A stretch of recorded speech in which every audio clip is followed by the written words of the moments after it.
Hello, I'm Brian Tracy, and I've given thousands of talks all over the world. And what I have found is that if you can start well in a speech or a presentation, everything seems to flow from there. If you start poorly and you make a mistake or you're nervous, it affects everything that you say. So really good speakers like myself know exactly what they're going to say when they stand up.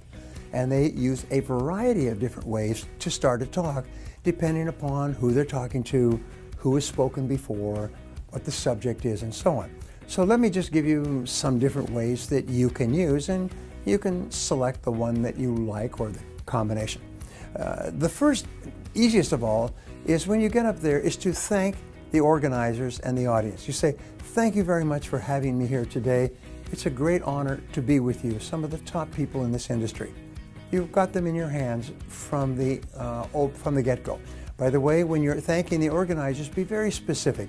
I want to thank Bill Smith and Susan Aragon and Tom Jones, and give very specific names of key people in the audience with whom you've had some discussion. That causes them to feel that you're all one of the gang. Second of all, start with a positive statement. Some people think that they start with a downer, it's a good way to get attention. No, what I do, and I've used this for years, is I say, thank you very much for having me. I want you to know that we are looking at one of the very best times in human history, where there'll be more opportunities in this business to dominate our markets than ever before, but they'll be different from the past. So you start up and people say, oh, I wonder what they are. Oh, that's interesting. Oh, I hadn't thought about that. Another thing you can do is compliment the audience. Sometimes what I will do is I will say, you know, it's a great honor to be here with you because I understand you are some of the top people in this company, which is recognized as one of the best organizations in the world in this industry. So wow, to get a chance to talk to you is a really big deal for me. Another way to start a talk is to refer to current events. You could say, did you see today in the newspaper where it said this, about that, about this, and so on and so forth? This is very important to us, and I'll show you why as we go through my talk today. Ha, people are listening. Refer to an historical event. Did you know that today, July 4th, in 1776, the Declaration of Independence was formed, which actually affected our entire lives and the lives of all our friends and families? Or refer to a well-known person. Do you know so-and-so who lives here just said this the other day, and how important that is as an observation? Or you can repeat a recent conversation. You get up and you say, hello, thank you very much for having me. I was just talking to Bill Smith over here, and he was telling me just before I came up here about the situation that you're facing in your business, and I thought, wow, that's a good place to start. You have the total attention of everyone.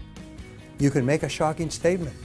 One of the great statements that I heard is that every single person here is going to be in a new business within 2 to 3 years, or they're going to be out of this industry altogether if they don't continually upgrade their skills. Wow.